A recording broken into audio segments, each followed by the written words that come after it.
ist der so schnell frei. Unfall. Unfall. Blood on a crisp white apron is a hell of a way to end a shift. But when you work at a restaurant favored by the city's underworld, you learn not to ask questions. People whispered about Isabella Moretti. They called her the Black Widow in training a spoiled, terrifying heir to a criminal empire who had hospitalized 3 bodyguards and driven 2 therapists into early retirement. She was untouchable, unhinged, and completely out of control. Nobody looked her in the eye. Nobody except a broke, exhausted waitress working a double shift who had simply run out of fear. This is the story of how a spilled glass of Cabernet changed the hierarchy of the city's most dangerous crime family forever. The Obsidian Room was the kind of restaurant where the price of a steak could pay a month's rent, and the patrons often carried weapons wrapped in tailor-made silk suits. Kezia Bennett hated working the closing shift. At 24, her life was a repeating loop of carrying heavy trays, avoiding the wandering hands of arrogant businessmen, and calculating how many more shifts she needed to cover her mother's staggering oncology bills. It was 11:30 p.m. on a Tuesday when the atmosphere in the dining room flatlined. The low hum of jazz and clinking crystal died the moment the heavy mahogany doors swung open. The maitre d', a usually unflappable man named Gregory, physically paled. 4 massive men in dark suits stepped in, fanning out to secure the perimeter. Then she walked in. Isabella Moretti. She wasn't just the daughter of Gwen Moretti, the undisputed head of the West Coast Syndicate. She was his enforcer, his wild card, and his biggest liability. Isabella possessed a sharp, striking beauty. Dark hair, cut in a sleek, asymmetric bob, piercing hazel eyes, and a jawline that could cut glass. She wore a tailored crimson pantsuit that practically screamed danger. The rumors about her were legendary. She had allegedly burned down a rival's nightclub just because she didn't like the bouncer, and she had a temper so volatile her own father's captains avoided being in the same room as her. Kezia was stationed at Section 4, wiping down a table, completely exhausted. Her feet throbbed, and she was operating on 3 hours of sleep. Isabella bypassed the VIP booths and sat directly at Table 12, Kezia's section. "I'll take the filet. Rare. If it's medium rare, I'm making the chef eat it raw," Isabella told Gregory, not even bothering to look at a menu. 20 minutes later, Kezia approached the table, balancing the heavy silver tray. As she set the plate down, one of Isabella's massive guards bumped into Kezia's elbow. It wasn't entirely his fault, but the shift in weight was enough. A full glass of vintage Cabernet Sauvignon tipped over, splashing directly onto the lapel of Isabella's pristine crimson jacket. The silence that followed was deafening. Even the jazz pianist stopped playing. One of the guards instinctively reached inside his jacket. Isabella slowly looked down at the dark stain blooming on her suit, then up at Kezia. Her hazel eyes were practically glowing with malice. "Do you have any idea?" Isabella whispered, her voice a deadly, quiet hiss. "How much this jacket costs? It costs more than your miserable life." Gregory was already sprinting over stammering apologies. "Miss Moretti, I am so sorry she's fired. We will pay for—" "Shut up!" Isabella snapped, standing up. She grabbed the edge of the table, preparing to flip it, a signature move that usually preceded someone getting severely hurt. But Kezia didn't flinch. She was too tired to be terrified. The crushing weight of the past 3 years, the hospital bills, the eviction notices, the endless grind, suddenly crystallized into a single moment of absolute reckless defiance. Kezia slammed her service tray onto the adjacent table with a loud crack. "Don't you dare flip that table," Kezia said. Her voice wasn't loud, but the sheer icy authority in it made the guard freeze. Isabella blinked, genuinely taken aback. "Excuse me." I said, "Don't. I've been on my feet for 14 hours. I have to clean up this section. Your guard bumped my arm, which spilled the wine. I will get you club soda for the stain, and I will comp the steak. But if you throw a tantrum and make a mess on my floor, I will make you wipe it up yourself." Gregory looked like he was going to pass out. The guards tensed, waiting for Isabella's order to drag the waitress into the alley. Isabella stared at Kezia. She looked at the tired bags under Kezia's eyes, the set of her jaw, the complete lack of trembling in her hands. Everyone trembled around Isabella. Everyone. But this girl in a stained apron was looking at her like she was a misbehaving toddler. For 10 agonizing seconds, the restaurant held its breath. Then the corners of Isabella's mouth twitched. She let go of the table. "Club soda," Isabella said softly, leaning back into her chair. "And bring extra napkins. You made a mess, waitress." Kezia held her gaze for a second longer, nodded once, and walked away. She didn't realize it then, but she had just passed a test no one else had ever survived. Kezia expected to be fired. She expected to walk to her rusted Honda Civic in the alley and find her tires slashed or worse. Instead, she finished her shift in peace. But the real consequence arrived at 8 a.m. the next morning. A black armored SUV was idling outside Kezia's dilapidated apartment building. 2 men in suits were waiting by the steps. One of them held out a thick manila envelope. "Miss Bennett, Mr. Moretti would like a word." Kezia's heart dropped into her stomach. Gwen Moretti. The boss. She was driven to an estate in the hills that looked less like a home and more like a fortress. Armed men patrolled the perimeter with tactical rifles. Kezia was escorted through a grand foyer, dripping with marble and gold, straight into a dimly lit, cigar smoke-filled study. Gwen Moretti sat behind a massive oak desk. He looked older than his pictures, tired, with silver hair and eyes as hard as flint. Standing in the corner was his underboss, Silas Croft, a man known for making problems disappear in the middle of the night. "Sit," Gwen commanded. Kezia sat, keeping her posture rigid to hide her shaking hands. Gwen tossed a file onto the desk. "Kezia Marie Bennett, 24. Mother in St. Jude's, dealing with stage 3 lymphoma. You owe the hospital roughly $42,000. You're 3 months behind on rent, and your credit score is a tragedy." Kezia flushed. "If you brought me here to kill me over a spilled drink, just do it. But my life insurance goes to my mother. Make sure she gets it." Gwen laughed. It was a rough, barking sound. Silas remained utterly still. "I didn't bring you here to kill you, Kezia.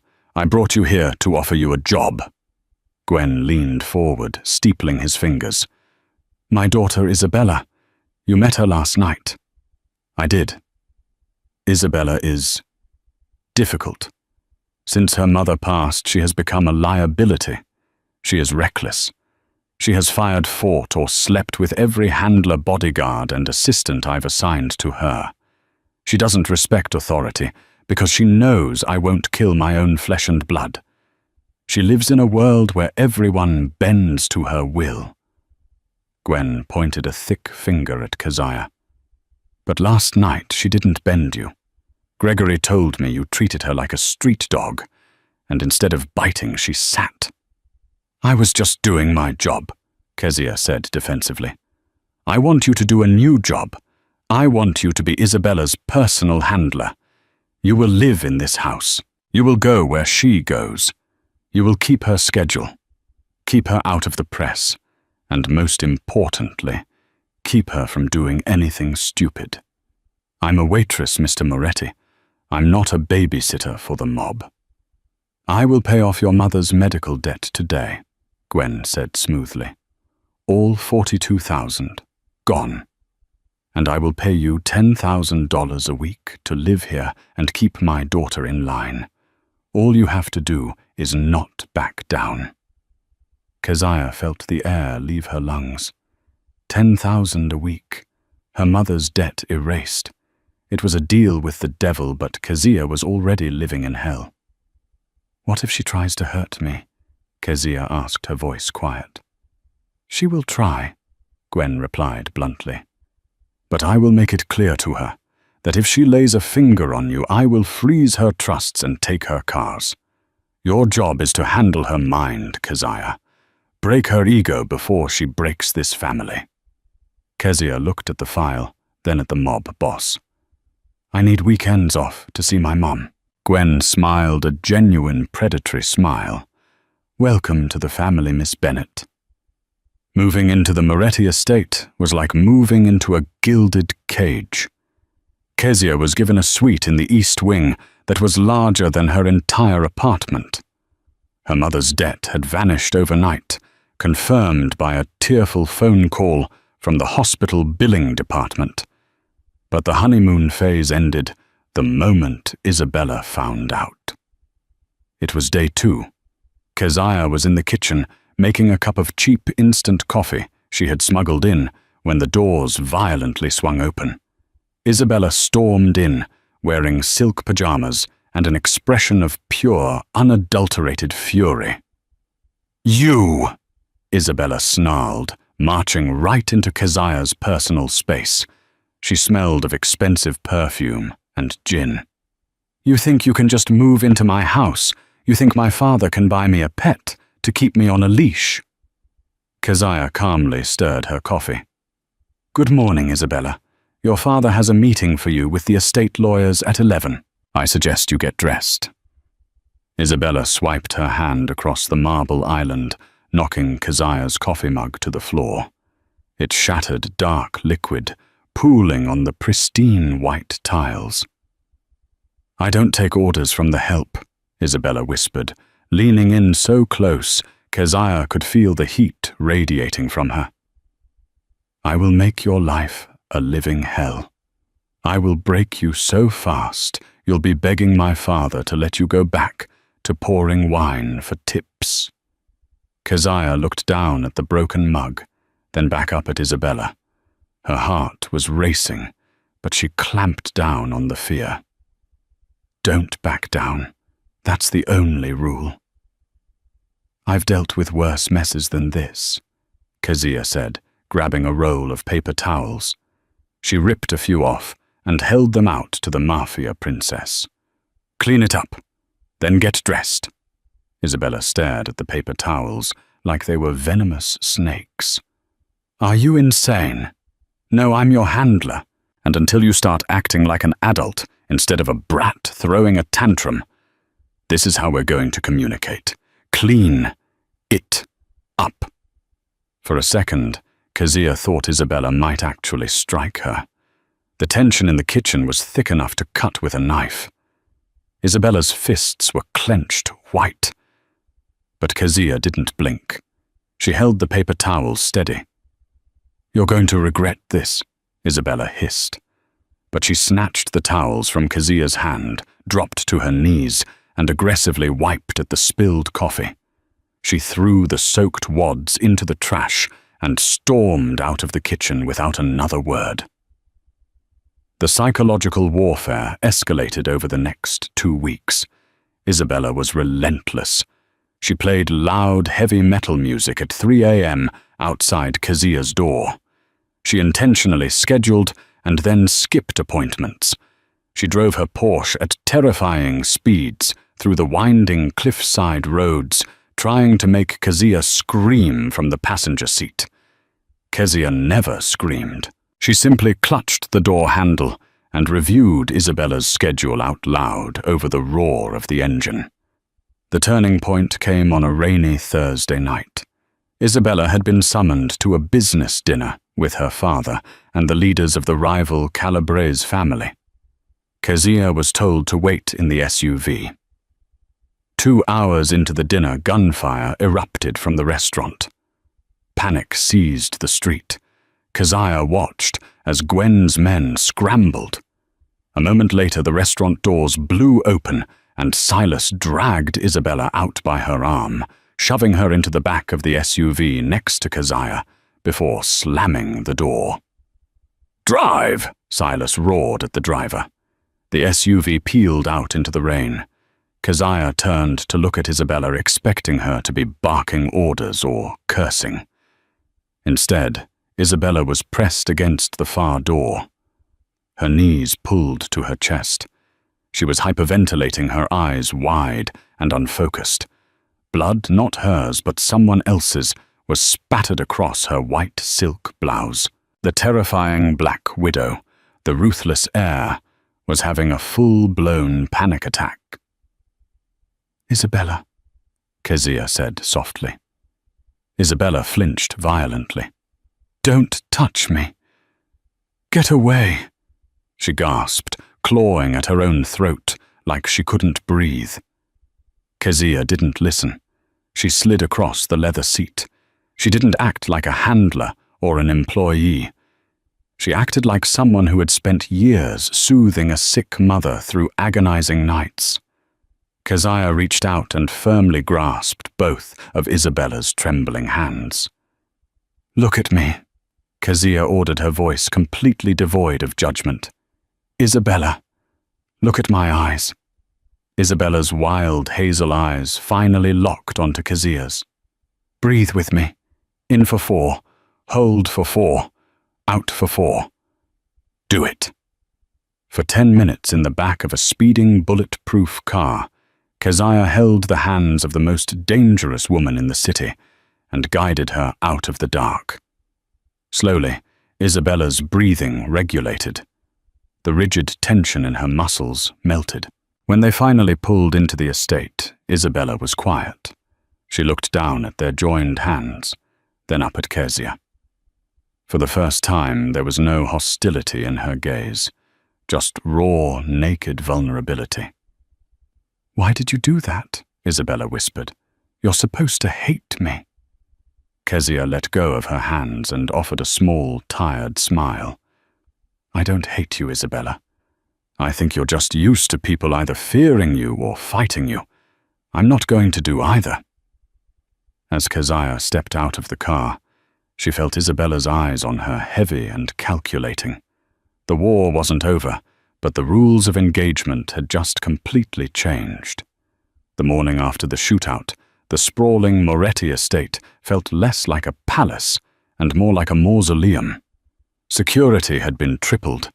Men with earpieces and suppressed tactical rifles patrolled the rose gardens, their breath visible in the crisp morning air. Kezia stood in the kitchen brewing her cheap instant coffee. She expected Isabella to stay locked in her suite, nursing the trauma of the previous night. Instead, at exactly 8 a.m., the heavy mahogany doors swung open. Isabella walked in. She wasn't wearing her usual intimidating designer armor. She wore an oversized grey cashmere sweater and black leggings. The dark circles under her hazel eyes mirrored Kezia's own exhaustion. She walked straight to the marble island, bypassing the industrial espresso machine, and pointed at Kezia's mug. "Make me one of those," Isabella said. Her voice was flat, stripped of its usual venom. Kezia blinked, surprised. "It's freeze-dried instant. You have a private barista on standby." I said, "Make me one." Kezia slid a second mug across the counter, spooned in the cheap granules, and poured the boiling water. Isabella took a sip, grimaced slightly at the bitter taste, but didn't complain. She leaned against the counter, watching Kezia with an intense, unnerving calculation. The dynamic had shifted. The feral dog wasn't snapping anymore. It was studying the hand that refused to strike it. "My father is moving against the Calabrese family," Isabella stated abruptly. "Lorenzo Calabrese ordered the hit at the restaurant. It was meant for me." Kezia felt a chill run down her spine, but she kept her face carefully neutral. To survive in this house, she had quickly developed a system to manage the chaos. Kezia's Handler Protocols *. Rule 1. Never react to the provocation. Emotion is leverage. Giving it away is surrendering power. Rule 2. Maintain eye contact. In a world of predators, looking away is a signal of prey. Rule 3. Speak in facts, not feelings. Rule 4. Protect the schedule. Structure is the only antidote to Isabella's manufactured anarchy. "Then it's a good thing your father doubled the perimeter guards," Kezia replied, smoothly referencing her mental checklist. "Dr. Harrison is coming at noon to check your vitals after last night's stress. At 2, you have a briefing with Silas Croft regarding the syndicate's front businesses." Isabella laughed a harsh, dry sound. "You're incredible. Bullets fly. I nearly hyperventilate to death in a Maybach, and you're quoting my itinerary. Do you ever crack, Kezia?" "I don't have the luxury of cracking," Kezia said, meeting her gaze. "If I crack, my mother loses her treatment at St. Jude's. So I will be here at noon, and I will be here at 2. For a long moment, Isabella just stared at her. The hostility was gone, replaced by a strange, quiet respect. "Silas thinks you're a spy. He told my father it's too convenient that a waitress handled me so easily. He wants to run a deep background check on you." "Let him," Kezia said. "He'll find a mountain of credit card debt, a Netflix subscription I share with 3 friends, and a rusted Honda Civic." Isabella's lips twitched into the shadow of a smile. "I told my father to leave you alone. You're mine to deal with." She set the half-empty mug down. "Cancel Dr. Harrison.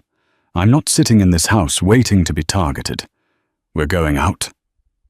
Mr. Moretti confined you to the estate." "I don't care," Isabella interrupted, the old spark of rebellion flaring in her eyes, though this time it felt directed at the world, not at Kezia.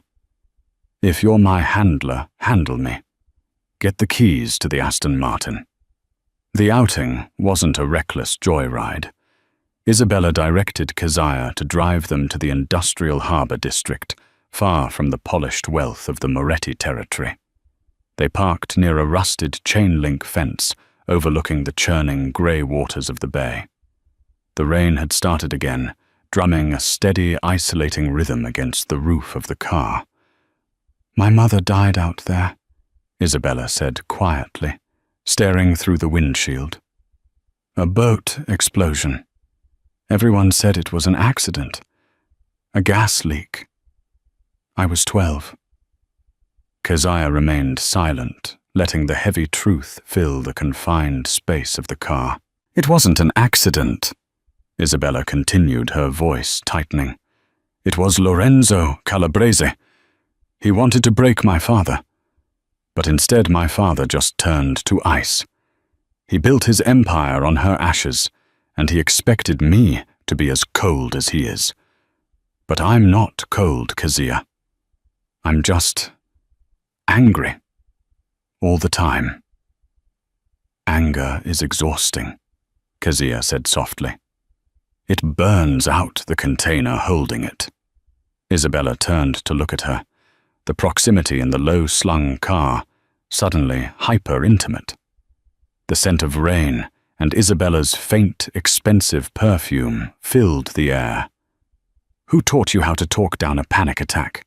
"My mother," Kezia admitted, looking down at her hands resting on the steering wheel. "When the chemo got really bad, the pain would trigger severe anxiety. I spent 3 years sitting on the edge of hospital beds, holding her hands, counting breaths. Isabella's gaze dropped to Keziah's hands. Slowly, deliberately, she reached out and traced the line of a small burn scar on Keziah's wrist, a souvenir from a frantic shift at the restaurant. The touch was electric, sending a sharp jolt straight up Keziah's arm. "You've spent your whole life taking care of broken people," Isabella whispered. Before Keziah could process the sudden shift in the air, her phone vibrated violently against the console. It was Silas Croft. "Where are you?" Silas's voice barked through the speaker, tight with panic. "Taking a drive. Why?" Keziah asked, instantly on high alert. "Get her back to the estate now. Lorenzo Calabrese just made a move. He hit 3 of our warehouses, and we have chatter that a hit squad has been dispatched for Isabella." They tracked her phone. Keziah's blood ran cold. She looked in the rearview mirror.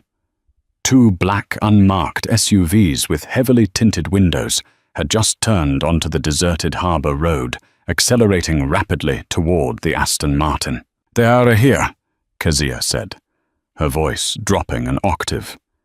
She dropped the phone, slammed the car into drive, and floored the accelerator.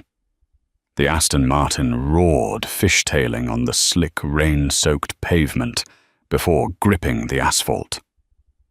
"Hold on!" Keziah yelled. "They're going to box us in," Isabella shouted, twisting in her seat. The adrenaline was back, but this time the Mafia princess wasn't panicking.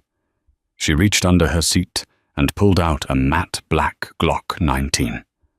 Keziah navigated the tight, labyrinthine harbour roads with reckless precision. The years of driving a failing Honda with bad brakes had ironically taught her how to handle a car on the edge of disaster. The SUVs pursued relentlessly, their heavy frames smashing through wooden crates and debris to keep up. Gunfire shattered the rear window of the Aston Martin. Glass rained down on them. "Keep your head down," Isabella ordered. She rolled down her window, ignoring the freezing rain, leaned out, and fired 3 rapid, deafening shots toward the lead SUV. A tire blew out, and the massive vehicle swerved violently, crashing into a shipping container with a sickening crunch. But the second SUV was right on their bumper. "Take the next left into the alley," Isabella commanded. "It's a dead end, but there's an access tunnel to the old subway lines. My father built it as a stash house." Keziah whipped the steering wheel, throwing the sports car into a narrow, brick-lined alley. She slammed on the brakes just inches from a solid concrete wall. "Out!" "Now!" Isabella yelled. They scrambled out of the car. The second SUV screeched to a halt at the mouth of the alley. 4 men in tactical gear piled out, raising their weapons. Isabella grabbed Keziah's hand, not out of panic, but out of fierce protection, and pulled her toward a rusted iron door disguised as part of the wall. Isabella punched a code into a hidden keypad. The heavy door clicked open. They threw themselves inside just as a hail of bullets chipped the brickwork where they had been standing seconds before. Isabella slammed the door shut and engaged a heavy steel deadbolt. They were plunged into complete suffocating darkness, the sounds of muffled shouting echoing from outside. Keziah was gasping for air, her back pressed against the cold, damp stone of the tunnel. Her heart was hammering against her ribs like a trapped bird. In the pitch black, she felt Isabella step closer. The Mafia heir's chest was heaving her presence, a heavy, undeniable heat in the freezing tunnel. "Are you hit?" Isabella asked, her voice breathless and dangerously close. "No," Keziah breathed out. "Are you?" "No." Isabella's hand found Keziah's face in the dark. Her thumb gently brushed a piece of shattered glass from Keziah's cheek. The gesture was shockingly tender for a woman who had just shot out a moving car's tire. You didn't flinch, Isabella whispered, her face inches from Keziah's. You never flinch. I told you. Kezia replied, her voice trembling slightly, betraying the iron facade she had fought so hard to maintain. I don't back down. Isabella leaned in, closing the final inch between them. Good. The kiss was desperate, tasting of adrenaline, freezing rainwater, and the sharp copper tang of fear. It wasn't a soft romantic collision orchestrated by candlelight or soft music. It was a violent, gravity-defying claiming of survival in the pitch-black belly of the city. Isabella's hands gripped the lapels of Keziah's damp, cheap Waitress jacket with white-knuckled intensity, pulling her flush against her chest, anchoring herself to the only steady thing left in her rapidly crumbling world. For Keziah, the rigid professional boundaries she had carefully constructed over the past weeks obliterated in that single, breathless second. She kissed back with equal, unyielding ferocity, her hands tangling in Isabella's wet, dark hair. In the suffocating darkness of the subterranean tunnel, with the muffled, rhythmic thuds of Calabrese hit men striking the thick concrete walls just yards behind them, the terrifying Mafia princess and the exhausted Waitress finally stripped away the armor they had worn since the night of the spilled Cabernet. The manufactured power dynamic evaporated. There was no wealthy employer, no indentured handler. There were only two women clinging to life in the dark, finding a shocking, undeniable solace in each other's arms. Isabella pulled back slowly, her breathing ragged and shallow. She rested her forehead against Keziah's, her chest heaving against the Waitress's ribcage. The silence between them was profound, heavy with unspoken confessions broken only by the distant rhythmic dripping of water from the arched brick ceiling. "We need to move," Isabella whispered. Her voice was rough, completely stripped of its usual aristocratic polish. "They have heavy breaching tools in those SUVs. It's only a matter of time before they start looking for the access panel we just used." She reached into the pocket of her soaking wet leggings and pulled out a small, military-grade tactical flashlight, clicking it on. The narrow, blinding beam cut through the gloom, revealing a curved, brick-lined utility tunnel that smelled heavily of damp earth rust and old iron. It was a forgotten relic, a remnant of a Prohibition-era smuggling route that Gwen Moretti had quietly purchased and retrofitted for absolute worst-case scenarios. "Stay directly behind me and step exactly where I step," Isabella instructed. The raw vulnerability of the kiss was instantly locked away behind a vault of steel, replaced by pure tactical focus. The Black Widow was back, calculating, sharp and lethal. They walked in tense silence for nearly 20 minutes, the distant ghostly rumble of late-night subway trains vibrating through the soles of their shoes. Keziah's mind was racing, the lingering adrenaline still spiking her heart rate. She tried to piece together the fractured timeline of the ambush, her analytical brain desperately seeking order in the chaos. "How did they know? Silas said they tracked your phone," Keziah said softly, her voice echoing slightly off the damp brick walls, breaking the eerie, oppressive silence. "But you left your primary phone, the secure one, on the kitchen counter at the estate. I saw it sitting right next to your coffee mug before we left. You only brought your burner." Isabella stopped dead in her tracks. The flashlight beam bobbed, then steadied on the cracked concrete floor. A burner that runs through a heavily encrypted randomized proxy server routed through 3 different countries, Isabella murmured, her brow furrowing as she aggressively pieced the puzzle together. "The Calabrese tech guys are good, but they aren't crack a military-grade proxy in 10 minutes good. It's mathematically impossible to triangulate that signal so fast." "So how did they find us at the harbor?"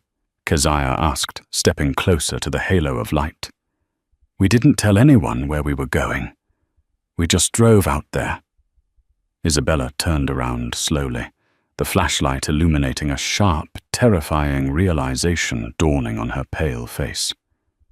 They didn't track me, Keziah. They tracked the car. The Aston Martin has a hardwired GPS locator built directly into the chassis for high-level security. Kezia frowned, shaking her head.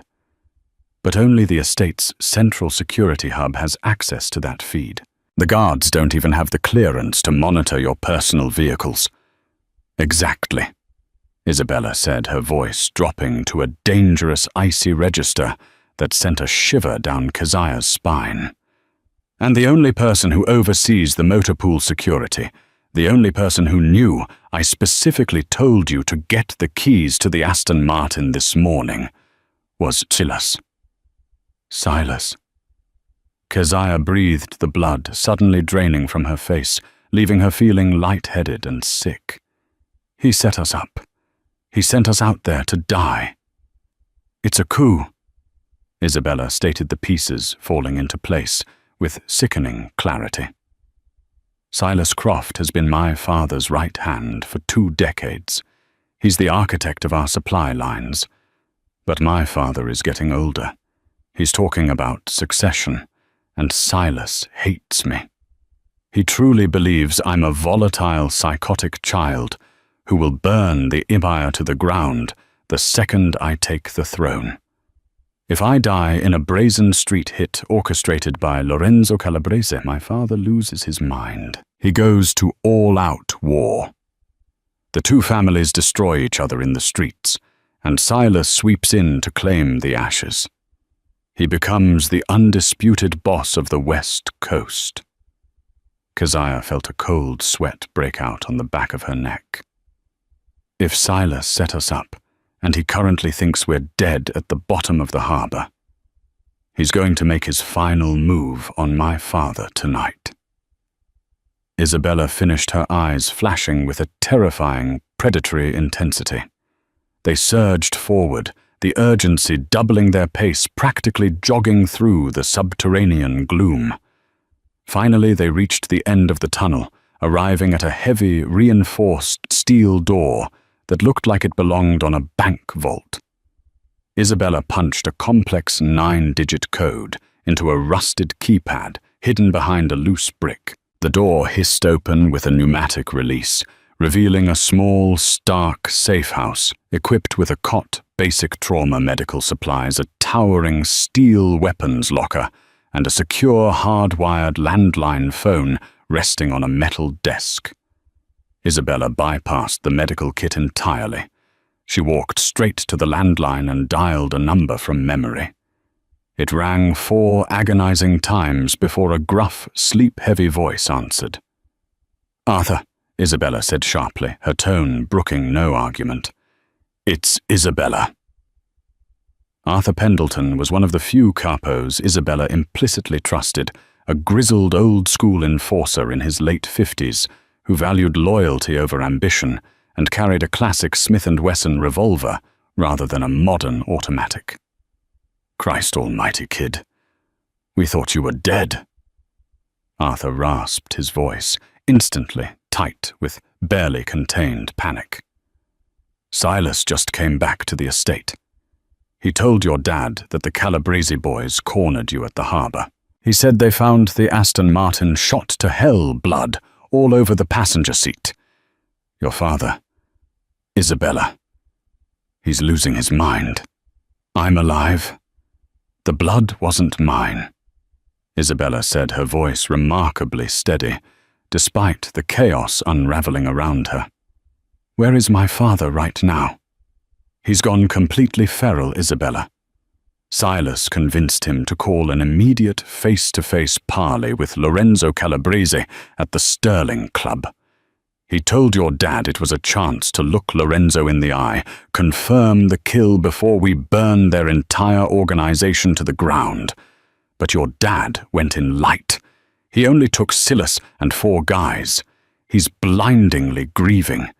He isn't thinking straight. It's a trap, Arthur. Silas sold me out to Lorenzo. He fed them my GPS coordinates.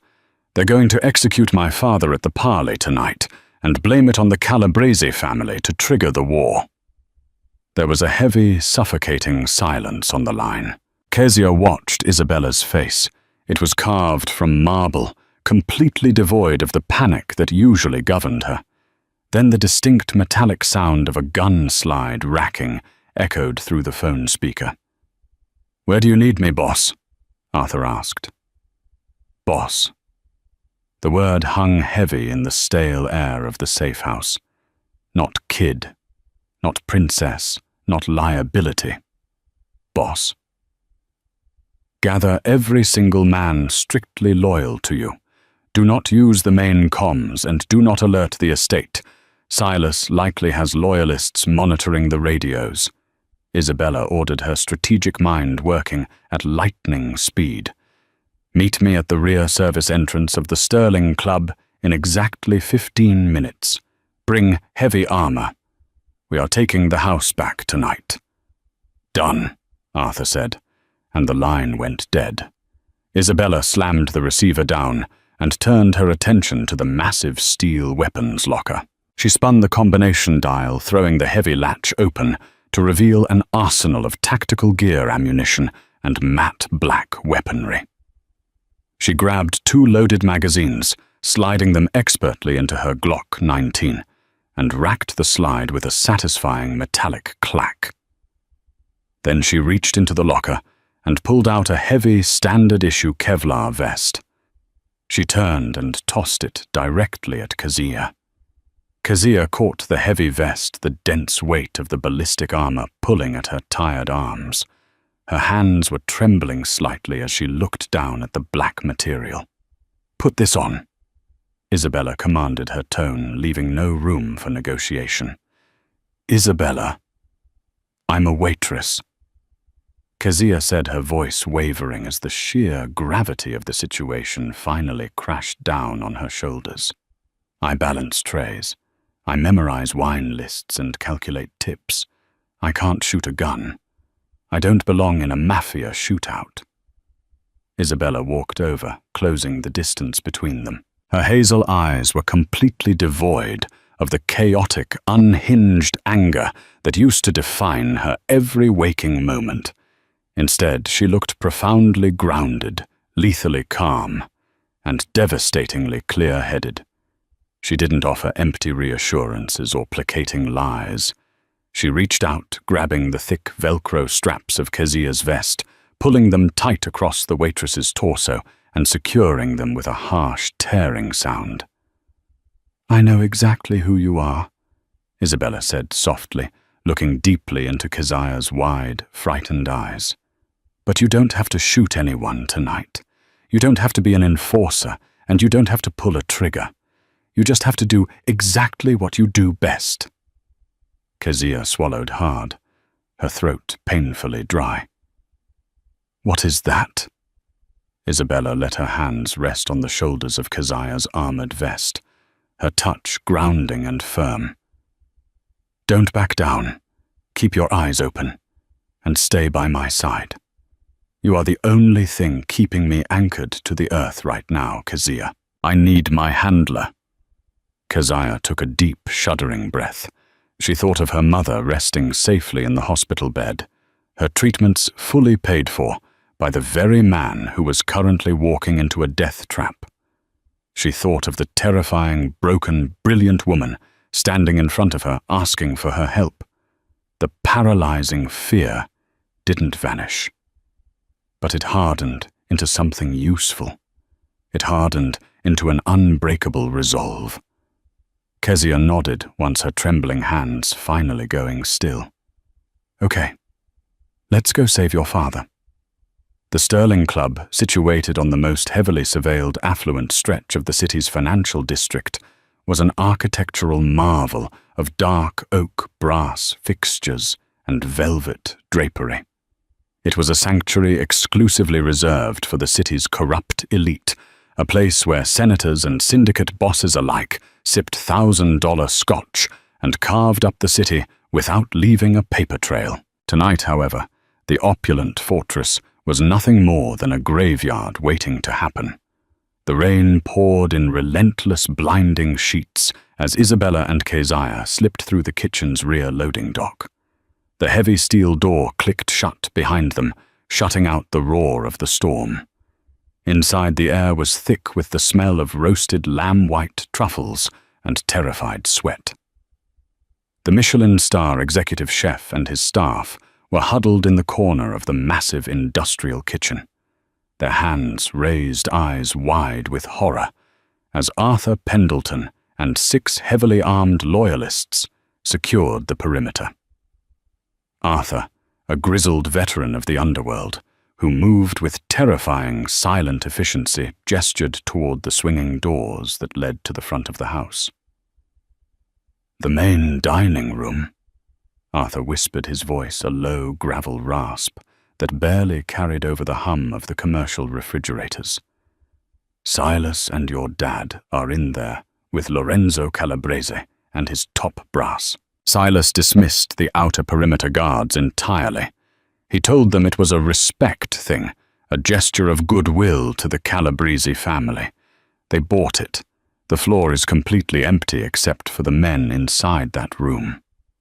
Isabella drew her matte black Glock 19, holding it flush against her thigh. She didn't look like a spoiled heiress anymore.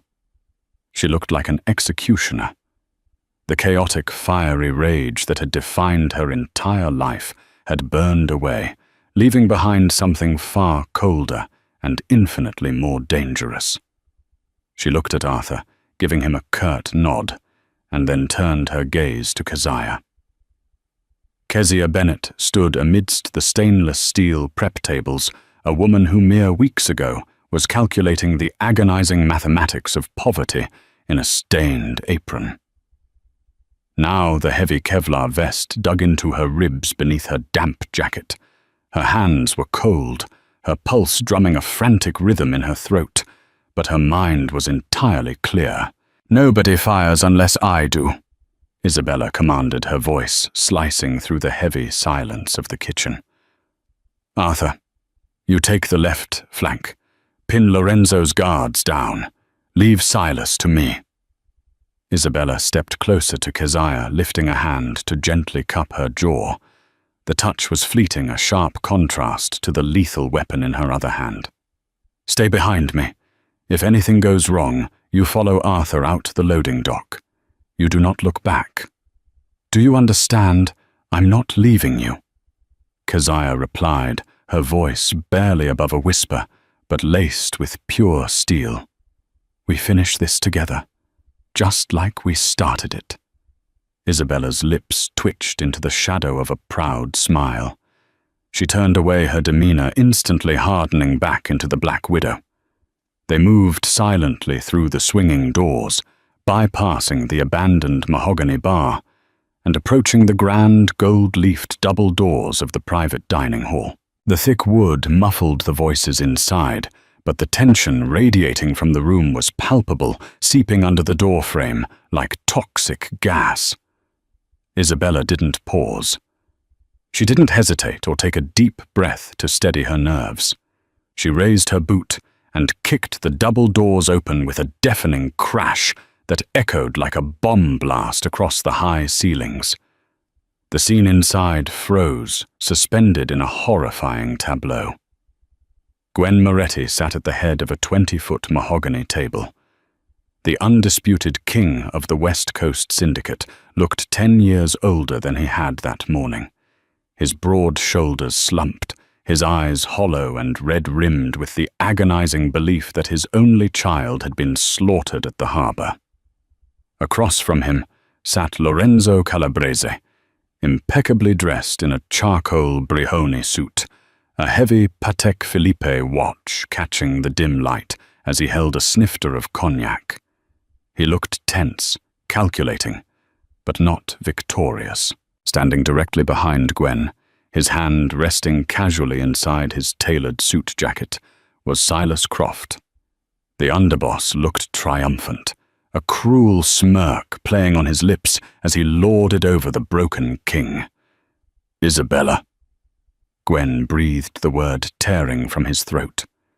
He rose slowly from his chair, his hands shaking so violently he knocked over a crystal water glass. Silas's smug expression dissolved into sheer, unadulterated panic. The blood drained from his face, leaving him a sickly ashen grey. In a split second of desperate self-preservation, Silas drew his weapon, aiming it directly at the back of Gwen's head. "Don't move! Nobody move!" Silas roared, his voice cracking with hysteria. Lorenzo's bodyguards immediately drew their weapons, but Arthur and his crew flooded the room like a tactical strike force.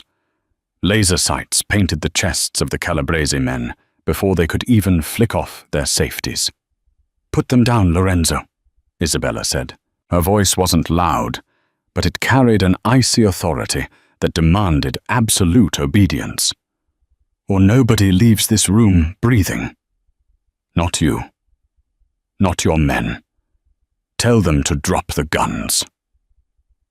Lorenzo, a shrewd survivor who had not lived to his 60s by making foolish gambles, looked at the half-dozen assault rifles trained on his men, then at the bleeding traitor standing behind Gwen. He slowly lowered his cognac glass to the table and raised his hand. "Stand down," he ordered his men. The heavy thuds of weapons hitting the Persian rug echoed through the room. "This is a mistake," Silas screamed, pressing the barrel of his gun against Gwen's graying hair. Sweat poured down his face, ruining his collar. "She's a psycho, Lorenzo. We had a deal. You take the docks, I take the family. If she lives, she'll burn our truce to the ground." Isabella walked forward, her heels clicking methodically against the hardwood floor, a steady, terrifying metronome. 30 years, Dom," Silas yelled, turning his frantic eyes to the boss he was holding hostage. 30 years I bled for this family. I built our supply lines, I laundered the cash, and you were going to hand the keys to the kingdom to a spoiled, volatile brat who couldn't even keep her own bodyguards out of the hospital. She's a liability. I did this for the family. "You did this because you are small, Silas," Isabella said smoothly, stopping 10 feet away from him. She kept her Glock aimed squarely at his chest. "You did this because you knew the moment my father stepped down, I would look at the books. I would see the millions you've been skimming from the construction fronts in the South End. You didn't orchestrate a coup for the good of the family. You did it to cover your own pathetic theft." Silas's eyes darted wildly. "Shut up. You don't know anything." "I know that your hit squad missed," Isabella said, her hazel eyes completely dead. "I know that you handed Lorenzo my location as a peace offering to mask your treason. And I know that your hand is shaking." "I'll pull the trigger," Silas shrieked, pressing the gun harder against Gwen. "I have 20 men waiting outside. If I don't walk out of here, they come in and slaughter everyone." For a fraction of a second, a flicker of doubt crossed Gwen's face. But Kezia, standing just a few paces behind Isabella, narrowed her eyes. She had spent years analyzing the body language of liars, cheats, and desperate men in the restaurant industry. She looked at Silas, noting the sweat soaking through his shirt, the frantic darting movement of his eyes, and the way he was favoring his left leg, a telltale sign of a man preparing to run. Not fight. "He's lying, Isabella," Kezia said. Her voice was incredibly calm, cutting through the hysteria of the room like a silver blade. Silas snapped his head toward Kezia. "Shut your mouth, Waitress. He's completely bluffing." Kezia continued, stepping slightly to the side to give Isabella a clearer line of sight. Arthur already confirmed the perimeter was empty. Silas sent his own men away, so there would be no witnesses to his betrayal. He doesn't have backup. He's completely alone. Silas's momentary distraction, the split second he took to process Kezia's deduction, was all the Black Widow needed. Isabella didn't hesitate. She raised her weapon and fired twice in rapid succession. The first hollow-point bullet shattered Silas's right shoulder, snapping his collarbone and forcing his hand to release the weapon before his brain could command his finger to pull the trigger. The gun clattered uselessly to the floor. The second bullet took him in the right kneecap. Silas collapsed to the rug with a shrieking, wet gasp, his body contorting in agony as dark blood instantly pooled on the intricate floral patterns of the carpet. Gwen stepped away from the falling man, breathing heavily. His eyes locked on his daughter. Isabella didn't even flinch.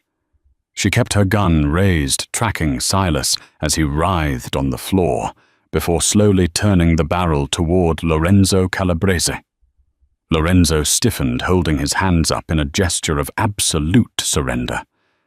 "This wasn't my hit, Isabella. I swear on my mother's grave. Silas came to me. He said you were planning a preemptive strike on our warehouses. He offered your location at the harbor to prevent a war. I took the bait to protect my own. I had no part in his coup against your father." Isabella stared at Lorenzo for a long, suffocating moment. The tension in the room was so thick it felt like trying to breathe underwater. "There will be a new tax on your port shipments starting tomorrow morning, Lorenzo." Isabella stated her tone, leaving zero room for negotiation. "A 30% penalty for entertaining a traitor and firing on my car. You will cede control of the garment district fronts by midnight. If you argue, if you hesitate, I won't call a parley next time. I will simply burn your house down with you inside it." Lorenzo studied the young woman standing before him. He recognized the dawn of a new, far more ruthless era for the Moretti family. He swallowed hard and nodded slowly. "We'll pay the tax. You have my word." "Get out of my sight," Isabella commanded. As Lorenzo and his men rapidly filed out of the room under Arthur's watchful rifles, Gwen looked down at Silas, who was groaning and clutching his shattered knee. The betrayal in the old boss's eyes was absolute, a profound sadness mixing with cold realization. He gestured to Arthur, who dragged Silas out of the room by his collar, leaving a thick smear of crimson across the floor. Gwen turned back to his daughter. He expected to see the wild, uncontrollable girl who threw tantrums and broke things. Instead, he saw a queen who had just surgically dismantled a coup, negotiated a massive territorial gain, and saved his life without breaking a single sweat. Then Gwen's gaze shifted to the woman standing quietly behind Isabella. Kezia Bennett. She was unarming herself casually, stripping off the heavy Kevlar vest, with steady hands, her eyes calm and watchful. Gwen finally understood. Kezia hadn't just handled his daughter. She had tempered the steel. She had focused the chaotic, destructive blade into a scalpel. "I'm stepping down," Gwen said quietly, the fight finally leaving his weary bones. He looked from the blood on the floor back to Isabella. "I'm tired, Izzy. This life, it takes everything. And you're ready to take the crown." Isabella lowered her gun. She didn't smile, nor did she gloat. She simply stepped forward and pulled her father into a fierce, tight embrace. "I know," she whispered. 6 months later, the Obsidian Room was completely closed to the public for a private event.